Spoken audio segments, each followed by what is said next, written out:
Saludos, por acá con la intención de complementar el video que recién se publicó relacionado con la construcción de las curvas Lift.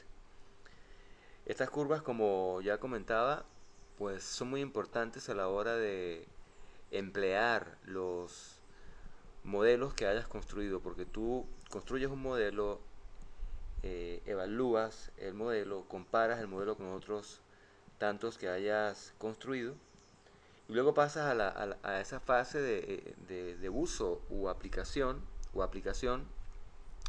en la que verdaderamente debes elegir cómo aprovechar lo que cada modelo te ofrece. Yo les comentaba que incluso se da la circunstancia en la cual un grupo de modelos pueden emplearse según sea el tipo de población o de objetivo que tengas en particular en un momento determinado. Quiero decir que si estás trabajando, por ejemplo, en mercadeo y pues hay una cantidad específica de clientes asociados a una cantera de inversión, por ejemplo, y según sea lo que tú quieras hacer, el objetivo que tengas en un momento determinado, puedes emplear un clasificador u otro. Es decir, que una vez que tú eliges un clasificador, no es que es ese ya. Depende del contexto y de lo que vayas a hacer, como veremos en unos minutos brevemente. Entonces, bueno, ¿dónde nos quedamos? Habíamos estado trabajando en esta hoja de cálculo y hablábamos de que, bueno, pues tienes los atributos de cada instancia, tienes la clase real que viene desde el histórico de base de datos que corresponda, tienes la clase que asigna el clasificador que estés empleando a cada una de las instancias. Aquí ya están ordenadas, pero hay otra hoja que también está compartida en los recursos en la página, en el Drive, donde se ve que pues, cada instancia tiene su valor. Aquí están los resultados de la clasificación y las probabilidades que corresponden a cada predicción. El clasificador dice, esto es un cero con esta probabilidad, esto es un cero con esta probabilidad, o sea, un no desertor. Esto es un desertor con esta probabilidad y así va. Habíamos comentado que es importante rankear o ponderar, si ustedes quieren, a cada una de las instancias como desertoras, es decir, qué probabilidad hay asignable a cada instancia, a cada cliente, a cada caso, de que en este caso pues sea un desertor, lo que nos llevó entonces a una cosa como esta. La probabilidad de que esta instancia corresponda a un desertor es así de baja, porque de hecho el clasificador pues reconoció a un no desertor. Ojo que eso no tiene nada que ver con esto, esta probabilidad es dada por el clasificador, te da la probabilidad del caso de que en este caso predijo o clasificó a esta instancia como no desertor y le asignó la probabilidad de acierto a esa clasificación, eh, pues con este valor. Si tú quieres saber qué tan probable es que esta instancia sea un desertor, entonces esta es la probabilidad. Por eso que aparece así de baja. Entonces, este, pues, ¿qué corresponde, según decíamos en el video anterior, después de esto? Pues ir generando más, ir procesando la información que tenemos, de tal manera que eventualmente construyamos el factor lift que corresponde a cada caso. Entonces, fíjense, ¿qué es lo que es importante tener claro aquí? Que debes ordenar, una vez que has ponderado, una vez que has hecho el ranqueo, que es este, que es la probabilidad de que una instancia sea un desertor, aquí estaría la probabilidad de que una instancia sea un no desertor. Si tú quieres rankear por esta probabilidad o por esta probabilidad, pues tú puedes determinar los valores que corresponden y luego hacer el ordenamiento de mayor a menor y quedar entonces con todas las instancias ordenadas desde las más probables desertoras a las menos probables desertoras. Eso es importante que esté claro. Una vez que haces el ordenamiento, lo que tienes que hacer ahora pues es determinar el factor lift para los desertores y el factor lift para... Le decía para los no desertores también porque puede interesar incluso tener subconjuntos de instancias donde se maximice no a los desertores sino a los no desertores. Es decir, como si quisieras saber cuáles son los clientes más fieles, los clientes con un perfil muy poco probables desertores del servicio que están recibiendo, es decir, aquellos que están más identificados con el servicio, más contentos con el servicio, por alguna razón quieres saber. Una de ellas es, por ejemplo, qué atributos tienen, qué perfil tienen, porque eso te da alguna información, ¿no? Estén atentos con que esto no solo es aplicable a mercadeo, ¿no? ¿Sí? Porque mercadeo hay que mirarlo con cuidado. El mercadeo te vende incluso lo que tú no necesitas. Muy atentos con eso. Hay cosas que por supuesto es muy importante promover y que la gente esté enterada y en ese sentido el mercadeo tiene su lugar. Pero eso ha degenerado de una manera en que ya te venden lo que tú no necesitas y se las ingenian para ver cómo hacen para venderte lo que no necesitas. Disculpa que haga ese comentario, pero es muy importante para mí por lo menos decirlo. Eso es aplicable a otros escenarios, un montón de escenarios. Yo les ponía el ejemplo de investigación en la parte de fármacos, donde tú tienes una, por ejemplo, un cultivo de bacterias, tienes los atributos generalmente asignables a las bacterias, y tú puedes elegir subconjuntos de esa población donde ciertas características se maximizan y en función de eso dirigir experimentos de laboratorio para saber cómo responden las bacterias a ciertas propiedades de ciertos fármacos. Entonces, bueno, un poco manejar dos ejemplos que son bastante extremos, pero que cuadran perfectamente con lo que estamos manejando aquí. Ténganlos presentes para esto de la aplicación que viene en minutos más adelante. Ok, una vez que tú has determinado el factor List para los desertores, pues tú podrías venir acá, aquí está el texto que hemos estado manejando en este tema, y decíamos entonces que puedes construir curvas de este estilo, donde tú sabes para proporción o proporción de cierta proporción de la población o cierto porcentaje de la población, cuál es, digamos, la expectativa eh, de positivos en esa población. Recuerda que este ordenamiento que se hace aquí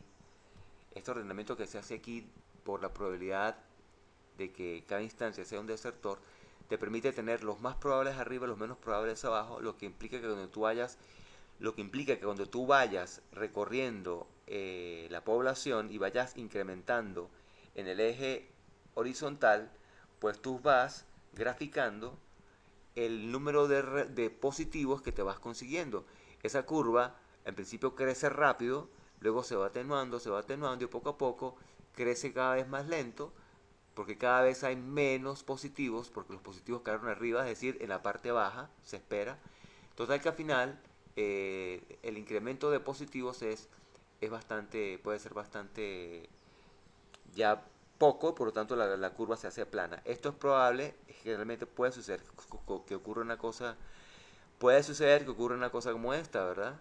Donde se hace plana muy rápidamente, eso es lo ideal, porque entonces quiere decir que en la parte baja de la población ya ordenada quedaron los casos que te interesan. En este caso, los usuarios más probablemente eh, desertores de un servicio o no contentos con un servicio. En este caso tú estás identificando justamente a esa subpoblación de usuarios de un servicio que no están nada contentos con ella. Y por tanto, pues sabes cómo identificarlas en una tabla como esta, porque están todos identificados por su número de cédula, por número de teléfono o lo que sea. Esta instancia no se refiere a eso, por cierto. Pero tú puedes relacionar una cosa con la otra. Y eventualmente pues terminas dirigiendo hacia ellos una campaña particular de promoción para que ellos estén un poco más contentos y no se quieran ir. Bien, en el caso de las bacterias, pues tú seleccionas la subpoblación, de alguna manera extraes las bacterias de la población y sobre ella diriges el fármaco que en particular estás experimentando para ver si las bacterias responden positivamente al mismo o no. Bien, qué cosa hay que agregar ahora con esto de las curvas ROC? Eh, Hagamos algún comentario aquí. En el caso de las curvas ROC, la diferencia fundamental que se distingue en una curva es que tú estás graficando ahora el porcentaje de verdaderos positivos, en este caso serían desertores, ¿verdad? Contra el porcentaje de falsos positivos, es decir, aquellos que el clasificador identificó como desertores, pero que se equivocó al hacerlo. Bien, era en efecto un no desertor, tenía el perfil de un no desertor y sin embargo el clasificador lo identificó como desertor, por lo tanto es un falso positivo. Los verdaderos positivos son aquellos en los cuales el clasificador dice si es desertor y la data dice si es desertor. Un falso positivo es uno donde el clasificador dice es un desertor y la data dice no lo es. El falso negativo es uno donde el clasificador dice es un no desertor y la data dice si es. Y el verdadero negativo es aquel en el que la data, en el que el clasificador dice es un no desertor y la data dice es un no desertor. Entonces aquí estamos graficando los verdaderos positivos, ¿verdad? Los aciertos contra los falsos positivos en cuanto a que tú estás aquí graficando la proporción de casos en los cuales tú verdaderamente acertaste y la proporción de casos en los que, me refiero al clasificador, y la proporción de casos en los cuales el clasificador creyó acertar pero se equivocó. Bien, esos valores se obtienen de estas dos expresiones que ustedes ven aquí. El porcentaje de verdaderos positivos, la tasa de verdaderos positivos se calcula determinando los verdaderos positivos en algún lugar de la tabla, ¿verdad? Por ejemplo, qué sé yo, digamos que el renglón 1000. Estás en el renglón 1000, el renglón 2840 acá, y tú debes determinar aquí, para calcular el factor ROC, que es el que va acá, vas a tener que tener en cualquier punto de la tabla los verdaderos positivos, falsos positivos, verdaderos negativos y falsos negativos. Y determinar en cada punto, en cada lugar, la proporción de eh, verdaderos positivos que estás logrando. Eso se consigue dividiendo el valor que tengas en algún lugar de la tabla, en algún corte que tú hagas, sobre la cantidad en ese corte de verdaderos positivos que tengas, ¿sí? Más la cantidad de falsos negativos que tengas. ¿Por qué razón? Un falso negativo es un positivo que dejaste de acertar. Recuerden que son los casos en los cuales el clasificador dice no es un desertor o es un no desertor y resultó que la data dice sí lo es. Quiere decir que tu falso negativo es un fallo en detectar a un desertor, que por cierto es lo que te interesa detectar, ¿verdad? En el caso de la tasa de falsos positivos, pues tú tienes que dividir la cantidad de falsos positivos entre los falsos positivos más los verdaderos negativos. ¿Sí? Ahora, un falso positivo es un verdadero negativo que dejaste de detectar. ¿Por qué razón? Porque el clasificador dice, es un desertor y se equivoca. Es un falso positivo. Si se equivocó diciendo que era un desertor es porque era un no desertor. Es decir, dejaste de detectar un verdadero negativo. Entonces, o un negativo, vamos a llamarlo así para no mezclar las cosas. Es decir, aquí tú tienes o desertores o no desertores. Los desertores son positivos. Los no desertores, en este caso, disculpen, los no desertores son positivos y los desert, perdón, los desertores son los positivos aquí, los no desertores los negativos. Entonces, en este caso, si tú dices que estás clasificando a una instancia como desertor y no lo es, estás dejando de detectar a un negativo, es decir, a un no desertor. Por tanto, esta tasa, que lo que procura es determinar la tasa de error en cuanto a este fallo, falsos positivos, este, pues se calcula de este modo.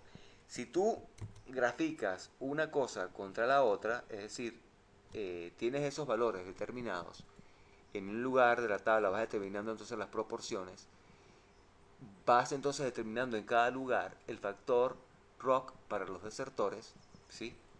Que sería en este caso al final, pues, yo lo llamé factor ROC, aunque en el libro no lo llaman así, pero se refiere a que tú vas para cada punto de la tabla, ojo, esto ya no es proporción de instancias, esto es proporción de falsos positivos. En un lugar determinado vas a tener una proporción de falsos positivos y para esa proporción de falsos positivos vas a tener una proporción de falsos de verdaderos positivos. Entonces ahí vas graficando la curva en la medida en que vas avanzando sobre el eje horizontal. Al final, cuando recorras toda la población, tendrás el 100% de falsos positivos que tuviste y el 100% de verdaderos positivos que obtuviste en todo el recorrido de todas las instancias. ¿Ok? Bien.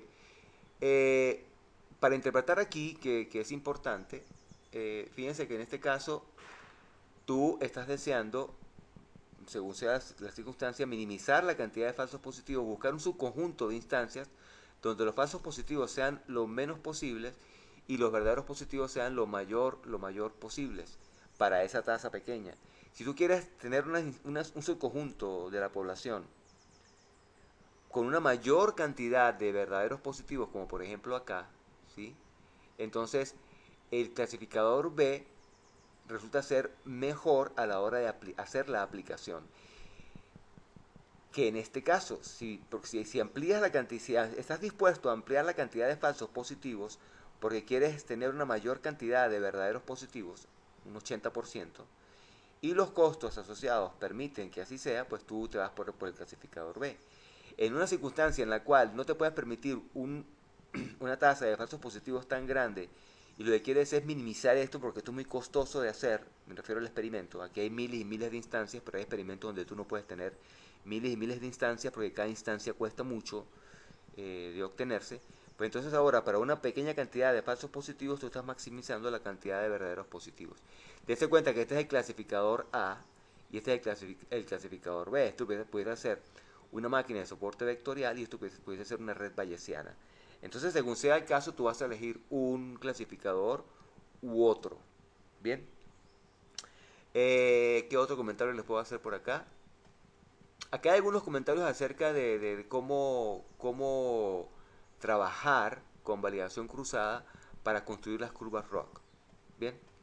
Y se da un ejemplo de cómo desde esta tabla, tú puedes ir paso a paso construyendo la curva de modo escalonado. Porque estos valores que están, estos sí y no que están aquí, te permiten irte moviendo sobre el eje vertical y el eje horizontal. Vamos a hacerlo aquí. De modo que vas construyendo esta curva escalonada, que ustedes ven acá, y digamos que de alguna manera pues representa la curva continua que se ve aquí, o no continua, sesgada. Pero ellos recomiendan acá que se puede utilizar validación cruzada para construir una curva de este estilo. Y el procedimiento que describen es el siguiente, y es importante mencionar lo que voy a acotar aquí. Fíjense que lo que hicimos aquí fue tomar la población que nos quedó, ¿verdad? De la fase de entrenamiento y evaluación, luego nos quedó una cantidad de datos que llamamos muestra predicción, y sobre esta muestra predicción hicimos el trabajo. Pero este no es el modo más preciso de hacerlo. Lo formal en este caso sería que hubiésemos tomado la data original, ¿ok? La data original que es esta muestra predicción, perdón, no esta. Vamos a hacerlo bien.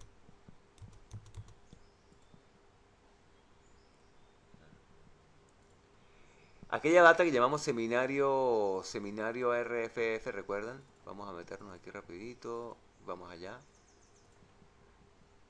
Seminario total RF, seminario total procesado este. Esta data, ¿sí? Tiene 28 mil y tantos registros.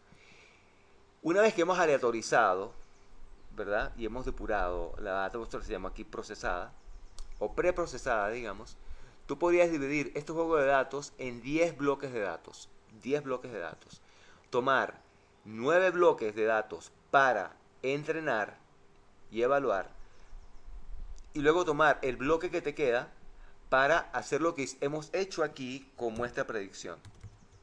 Así que todo lo que hemos descrito acá, para esa muestra, única muestra que dejamos para hacer la construcción, para realizar la construcción de las tablas, debemos hacerlo siendo más precisos, siendo más formales, ya más allá de un ejercicio, pensemos en la aplicación profesional de esto, donde el dinero está involucrado. Y lo que vamos a hacer es dividir este bloque de datos en 10 bloques. Tomamos 9 de esos bloques para entrenar y evaluar como hicimos tal cual. Y ahora entonces ese bloque número 10 lo vamos a usar para hacer lo que hicimos aquí. Tal cual. Y construir entonces las probabilidades y demás.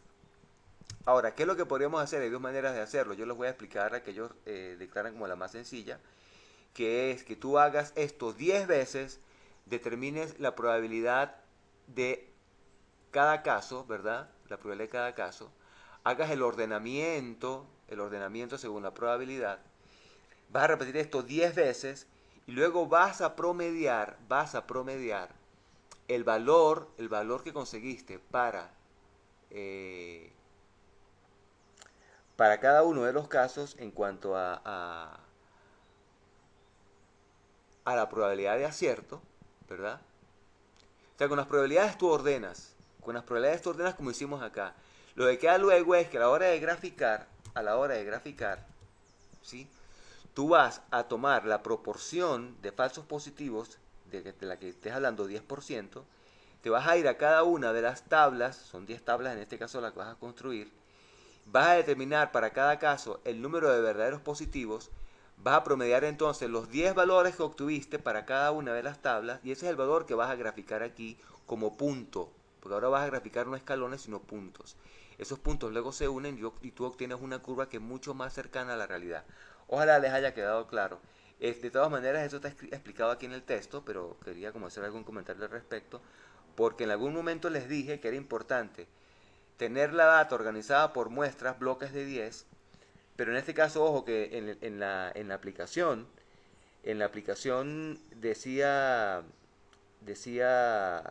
al principio, el video anterior, que los 10 bloques de datos eran producto de un muestreo. Aquí no vamos a muestrear. Aquí vamos a tomar la data una vez que haya sido procesada y vamos a dividir esto en 10 bloques. Esos 10 bloques vamos a usarlos para generar 10 clasificadores, para generar las predicciones con esos 10 clasificadores, es decir, hacer el ejercicio que les he descrito hay que hacerlo 10 veces. Luego hay que promediar los verdaderos positivos que obtuviste para cada punto de la tabla. Si la tabla, por ejemplo, es esta, vamos a venir aquí. Tú vas a buscar en la tabla el lugar donde tienes 10% de los falsos positivos y para ello vas a determinar la cantidad de verdaderos positivos. Vas a hacer eso 10 veces, vas a promediar y ese valor, me refiero a la tasa, ¿no? A la tasa podrías hablar del factor ROC que corresponde, la proporción de falsos positivos que tienes, no, de verdaderos positivos, disculpa, es que tienes, pero en vez de graficar este valor vas a promediar con los otros 9 valores que tienes porque hiciste el experimento 10 veces y de ese modo tú obtienes un valor que vas a graficar aquí de manera mucho más formal, estadísticamente hablando, y por lo tanto más representativo de lo que pudiera ser. Lo voy a dejar aquí. Yo quiero dejarles aquí abierta una pregunta cuya respuesta comenté en el video anterior. Todo esto es para poder tener curvas que te permitan elegir qué hacer a la hora de aplicar esto a una población.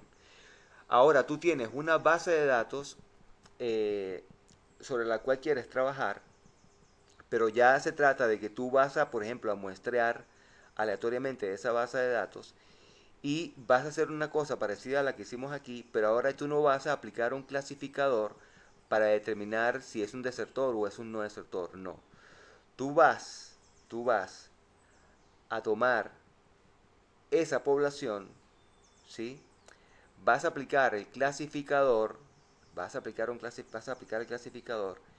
Ya no te interesa el saber si es o no es según el histórico, ¿verdad? Porque puede ser que no tengas histórico para ello, ¿sí? Voy al caso, por ejemplo, del cultivo de bacterias. Tú trabajaste con un cultivo de bacterias, hiciste todo el estudio, ya tienes un clasificador o unas curvas como esta, y ahora creas un nuevo cultivo. Hay un nuevo cultivo de bacterias. No vas a hacer de nuevo lo que hiciste con las otras porque es muy costoso. Lo que tú quieres ahora es tomar de ese cultivo nuevo, ¿sí? Aplicar el clasificador sobre ese cultivo, ordenarla según la probabilidad y cortar en el porcentaje de, de número de instancias o casos, tal que tú ahora dices, bueno, sobre esta población voy a aplicar el fármaco y debería ser efectivo en este porcentaje o cercano a él porque el estudio anterior me dijo que así debería ser. Lo haces y de repente te da un número más o menos cercano. Haces otro cultivo, lo haces de nuevo, haces otro cultivo, lo haces de nuevo y te das cuenta de que efectivamente el fármaco te está comportando como tú esperarías que se comportara según el estudio que hiciste con anticipación. Entonces mi pregunta es si está claro qué es lo que tú harías al final, después de todo esto, cuando de verdad vas a aplicar esto en un escenario del cual tú no sabes si un sujeto califica o no califica realmente como tal o como X o Y. ¿Sí? Entonces, bueno, porque esos históricos son costosos de levantar. Tú quieres tener la posibilidad de aplicar estas cosas en poblaciones de las cuales no sabes realmente qué calificación estas poseen. Claro, el clasificador te da una, pero es probable, o sea, no es totalmente cierta. No hay manera de saber porque las probabilidades son probabilidades.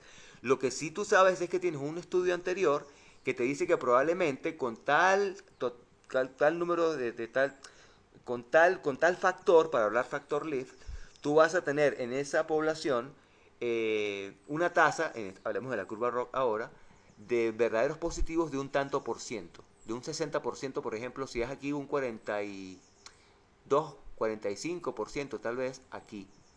¿Ok? Ojalá y esté claro, lo discutimos en clase. Lo dejo hasta aquí, que estén bien. Disculpen lo enredado que me pongo a veces, pero bueno, ustedes saben que esto no es necesariamente fácil, porque bueno, uno está mirando, leyendo, en fin, que estén bien, que estén bien.